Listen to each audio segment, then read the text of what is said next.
결국 물가가 치솟았습니다. 인플레이션 고착화에 대한 우려의 목소리가 커지면서 금리 전망은 나날이 어두워지고 있는데요. 이에 비트코인이 하락세로 돌아선 데 반해 나스닥은 신고가를 돌파했습니다. 지금 상황 도대체 어떻게 돌아가고 있는 걸까요? 지금부터 함께 알아보시죠. 안녕하세요. 아나운서 이현재입니다. 안녕하세요. 코인드림 댄입니다. 오늘 광이 나세요? 어제부터- 좋은 거 드셨어요? 운동을 시작해서 비염은 괜찮으셨어요? 예, 지금 또 코인 떨어지니까 또 괜찮아지네요. 네, 그럼 좋습니다. 오늘 제 지난 시간 복귀부터 한번 들어가 보도록 할게요. 네. 한 줄 정리해 보겠습니다. 현재 시장은 현물 시장의 수급이 따라오지 않는 불안정한 구조다. 이렇게 말씀을 해주셨어요. 그쵸. 아직도 시장이 그렇게 불안정한 구조일까요? 더 안 좋아진 것 같아요. 더 안 좋아졌다. 네. 안 그래도 코인 떨어졌다 말씀해 주셨는데 오늘 그러면 그 내용으로 풀어주실 예정이에요? 네, 오늘은 매운맛 7단계? 7단계? 요즘 그 롯데리아에서 디진다 돈가스 나오잖아. 오늘 디진다 브리핑.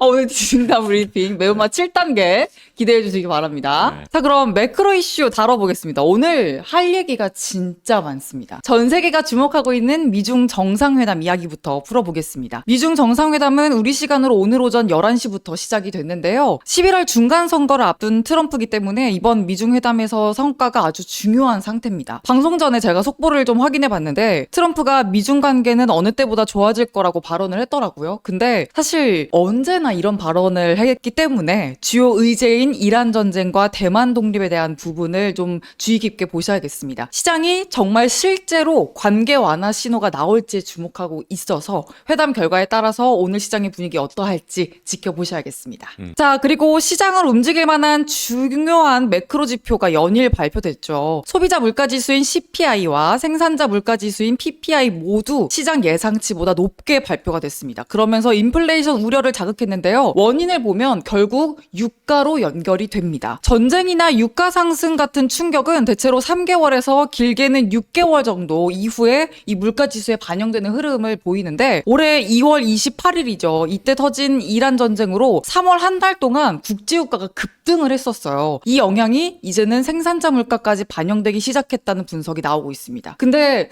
흥미롭다면 흥미롭달까요? 이게 이 정도 물가 충격에도 지금 미증시는 흔들림이 없어요. 원래 유가가 오르면 기업 비용 부담이 커지고 물가 부담까지 올라가면서 주식시장이 악재로 받아들이는 게 좀 정석이라면 정석인데 근데 역시 시장의 실적보다 더 중요한 건 없나 봅니다. 특히 AI 관련 기업들의 실적이 워낙 좋다 보니까 투자자들은 물가 부담이 있더라도 결국 돈 버는 기업이 이긴다. 이쪽에 더 무게를 싣고 있는 분위기입니다. 자, 그리고 오늘 밤 11시 30분에 클래리티 마크업 일정도 있어요. 마크업은 법안 내용을 최종 조율하는 절차인데요. 시장에서는 이를 미국의 가상자산 규제 체계가 구체화되는 과정으로 보고 있습니다. 특히나 스테이블 코인의 이자 지급 기준이 어떻게 정리될지가 핵심이죠. 아직 최종 통과 단계는 아닌 만큼 이제 세부 내용이 어떻게 될지도 귀추가 주목되는데 자, 대니님 제가 오늘 진짜 많은 이슈를 말씀드렸어요. 그렇네요. 네, 주식시장은 올라요. 근데 비트코인은 말씀해 주셨듯이 떨어집니다. 네. 이게 어떤 그냥 일일까요? 그게 실적이랑 유동성밖에 없어요. 지난번에 제가 계속 말씀드렸지만 작년 10월 5일날 비트코인 폭락할 때 그때 유동성 없어서 폭락한 거예요. 근데 결국 유동성이 돌아와야 되는데 사랑은 돌아오잖아요. 그것처럼. 사랑은 돌아오는 네, 거야. 근데 유동성은 안 돌아왔어요. 그래서 오늘은 그 유동성에 대해서 한 번 더 얘기를 할 거고 지금 그만큼 위험한 가격 국면에 왔다고 저는 생각을 해요. 그래서 그것까지 얘기를 한번 시작해 보겠습니다.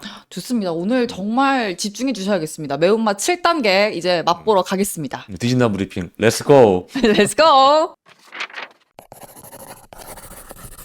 자, 첫 번째로 봐야 되는 구간은 가격이 좀 위태위태하다라고 이제 말씀을 드렸었는데 자, 지금 보시는 건 4월달 이후로 상승했던 상승 채널입니다. 항상 우리가 중요하게 봐야 되는 거는 하이값, 미들값, 그리고 로우값이에요.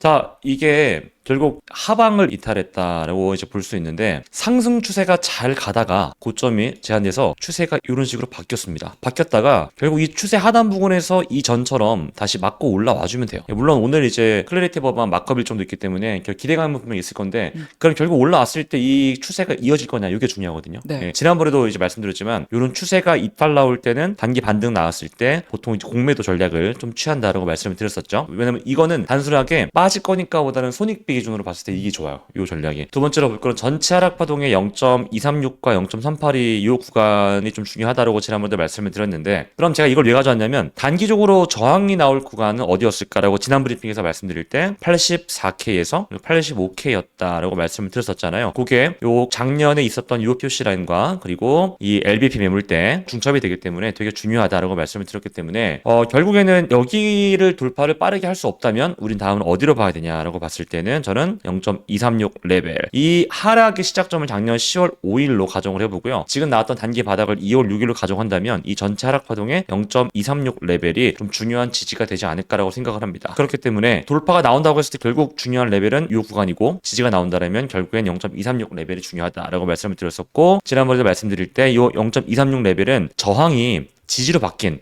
즉 SR 플립 구간이다 라고 말씀을 드렸습니다. 자, 세 번째로는 지금 보는 건 4시간 봉입니다. 비트코인 지금까지 날봉으로 봤는데 4시간 봉으로 가져온 이유는 조금 더 디테일하게 보기 위해서요. 최근의 고점이라고 볼 수 있을 만한 근거들 나열해 본다면은 캔들의 가격 고점도 내려가죠. 그리고 가격의 저점도 내려가요. 결국 이 구간에서 중요한 가격 구간은 어디였나? 당연히 고점과 저점입니다. 저점도 이제 우리가 볼 때 유의미하냐 유의미하지 않냐가 중요하죠. 여러 기술적 요소들이 중첩되는지가 중요한데요. 그래서 이 가격 구간을 우리가 본다면 SR 플립 자리를 봐야 되는데, 방금 봤던 거는 채널이 이런 식으로 내려갔잖아요. 이 자리가 왜 중요하냐면 최근에 4월 23일, 4월 27일, 29일 이 구간에서 저항작용을 했었죠. 가격은 내려갔었고요. 그리고 돌파가 나온 다음에 다시 가격이 눌리니까 지지 작용을 합니다. 지지.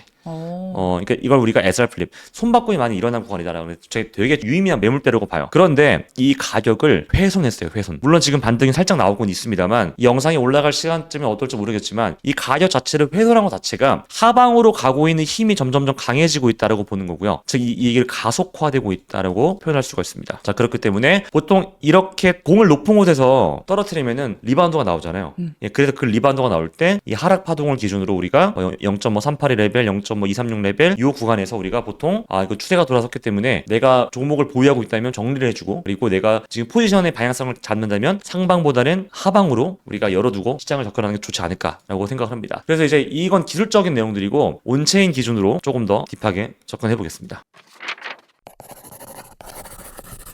자, 온체인에서 가장 중요한 거는 제가 최근에 말씀드릴 때 수급, 연속성, 가격과 어떻게 움직이는지가 중요하다고 말씀을 드렸는데, 자, 가격의 고점은 계속 올라갔어요. 그리고 가격의 저점도 계속 올라갔죠. 결국에는 선물 시장이 가격을 주도했고 지금은 현물이 좀 따라와줘야 됩니다. 그래 가격을 받쳐주고 하락하더라도 그 물량을 소화시킬 수 있으니까요. 지금 보시면 오히려 거래량은요 감소하고 있습니다. 쉽게 말해서 거래량은 감소하고 가격은 고점이 계속 올라가면서 탄력을 잃고 있고, 자, 그렇기 때문에 우리는 이걸 보고 지금 이 시장이 건강하다라고 보기는 어렵죠. 자, 두 번째로 볼 데이터는 미결제약정과 거래량, 레버리지를 같이 봐줘야 돼요. 거래량은 제가 계속 감소하고 있다라고 말씀드렸죠. 자, 가격 고점은 올라가는데요. 시장가 매수 거래량. 시장가 매수는 보통 언제 하죠? 뽀모오거나 나 빼놓고 가는 거 아니야? 여기는 저점이다라고 하거나 여긴 뚫으면 간다. 이렇게 되면 결국 수요가 폭발하면서 가격이 올라가는 거거든요. 네. 근데 그렇게 되려 그러면 시장가 매수 거래량이 계속 높아야 돼요. 네, 그래야 매도 물량을 시장가로 받으려는 수요가 많다라고 보기 때문에. 네. 근데 지금 결국에 보시면은 물론 지금 살짝 오르긴 했습니다만 지금까지 보면은 가격은 계속 올라갔는데 최근 고점부터 보시면 거래량 자체는 크게 늘진 않았어요. 오히려 줄었다라고 볼 수 있겠죠. 그리고 미결제 약정은 자, 확대해서 보면요, 가격이 하락한 만큼 크게 변동성은 보이지 않아요. 그렇죠. 네. 5월부터 가격과 미결제 약정의 움직임은 좀 반대로 움직이는 것 같아요. 가격의 변동성은 큰데 미결제 약정은 정확히 저는 횡보하고 있다고 봐요.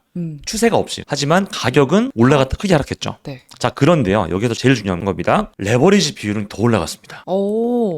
쉽게 말해서 제가 지난번에 바이낸스 기준으로 레버리지 비율이 0.2 정도가 되게 위험했습니다 라고 말씀을 드렸고 진짜 위험한 구간이니까 이거 조심하셔야 돼요 라고 말씀드렸던 기억이 있어요. 이전에도 레버리지 올라갔을 때 비트코인이 고점 간다 사람들이 다 이제 심리가 이제 숏에서 롱으로 바뀔 때 그때가 고점이었거든요. 네. 지금 똑같아요. 근데 레버리지가 많이 해소가 돼야 되는데 레버리지 비율이 더 올라가고 있다라고 볼 수 있는 거죠. 그러니까 미결제 약정은 우리가 보통 시장의 수요를 의미합니다. 레버리지 비율은 변동성 지표라고 볼 수 있어요. 자, 지금 보면요, 수요는 감소하고 있고요, 레버리지 비율은 올라가고 있는 겁니다. 그러니까 시장 참여자들은 지금 큰 배팅을 하고 있기 때문에 보통 우리 주식시장에서 볼 때 레버리지나 신용불량 많으면 못 간다 그러잖아요. 근데 그걸 지금 올라갈 수 있는 이유는 실적밖에 없거든요. 주식은 그래요. 아까 말씀하셨던 것처럼 실적이 기반이 돼야 기관들이 사지, 뭐 개미들이 사지, 뭐 옆집 철수 엄마가 막 소문내서 막 살 거 아니에요. 근데 비트코인은 당장 어떤 수요를 자극할 만한 게 없어요.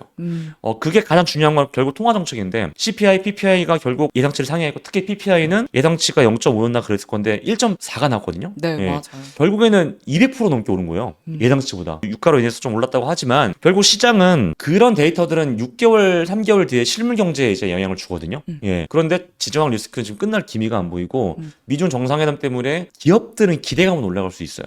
예. 그럼 지금 유동성이 풀린다 한들 실체 없는 비트코인보다는 나스닥이나 이제 이런 기업 중심의 주식시장. 예, 그쪽으로 갈 가능성이 높다고 보여서 일단 뭐 저는 당연히 코인을 하는 사람이기 때문에 네. 코인이 안 좋다가 아니고 지금은 우리가 보수적으로 봐야 될 때다라는 걸 말하고 싶은 겁니다. 자, 이렇게 좀 얘기를 해보고요. 마지막인데 결국 가격이 하락할 때 수급이 받쳐주면 된다고 했는데요. 가장 중요한 코인베이스 프리미엄 지표를 봤을 때 지난번에도 말씀드렸죠. 가격 올라가요, 여러분. 그런데요, 코인베이스 프리미엄 지표 고점 내려가고 있어요. 계속 말했었어요. 네. 예, 이게 수급이 다이버전스가 나오고 있다, 괴리감이 나오고 있다, 즉 시장의 체력은 떨어지고 있다는 거거든요. 이제는 더 조심하셔야 될 시간이 왔습니다. 지금까지 결국 저희가 일관적으로 얘기했던 거는 현물시장 수요 없고 현물시장이 따라와줘야 된다라고 했었고요. 그리고 코인베이스 프리미엄 지표라든가 수급 지표가 계속 괴리감을 보이고 있다, 즉 약세의 모멘텀을 계속 시사하고 있다 말씀을 드렸기 때문에 결국 지금 가격이 1차적으로 하락했다 그래서 아니야 반등할 거야 보다는 반등 나올 때 좀 정리하고 좀 보수적으로 보시는 게 좋지 않을까라는 말씀을 드리겠습니다. 좋습니다. 정리를 좀 해보면 반등이 나올 때 오히려 정리의 기회로 봐야 된다는 말씀을 해주셨어요. 지금 시장이 건강하지 않은 시장이기 때문에 좀 더 주의 깊게 시장을 볼 필요가 있겠다라고 해주셨으니까 기억을 해주시길 바랍니다. 운동하는 데니님. 네. 네. 클래리티 관련해서 단기적인 반등은 좀 기대해 볼 수 없을까요? 있어요. 있으면 거기에서 기회를 노려볼 수는 없을까요? 그건 추세적으로는 힘든다고 봐요. 자, 어. ETF 승인됐을 때, 그때 연재님께서는 코인을 이제 알게만 했지 사실 팔로우하지 않았잖아요. 근데 저는 그때 더 이제 중요했었거든요. 근데 그때 결국 한마디로 정리가 됐어요. 소문난 잔치에 먹을 게 없고요.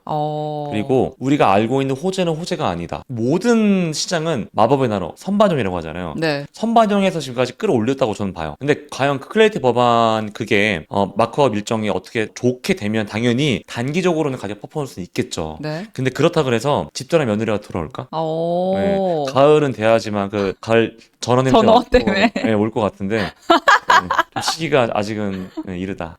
이르다. 네. 좋습니다. 아직은 시기가 이르기 때문에 그 시기가 될 때까지 또 저희와 계속해서 전략을 챙겨보셔야겠습니다. 또 텔레그램에서도 소통 계속해서 해주시고요. 저희 컨텐츠도 챙겨보기 위해서 구독과 좋아요, 또 알림 설정까지 꼭 해주시기 바랍니다. 댓글창에 댓글도 많이 달아주시면서 소통도 꼭 부탁드려요. 그럼 저희는 오늘 여기서 마치겠습니다. 안녕! 감사합니다.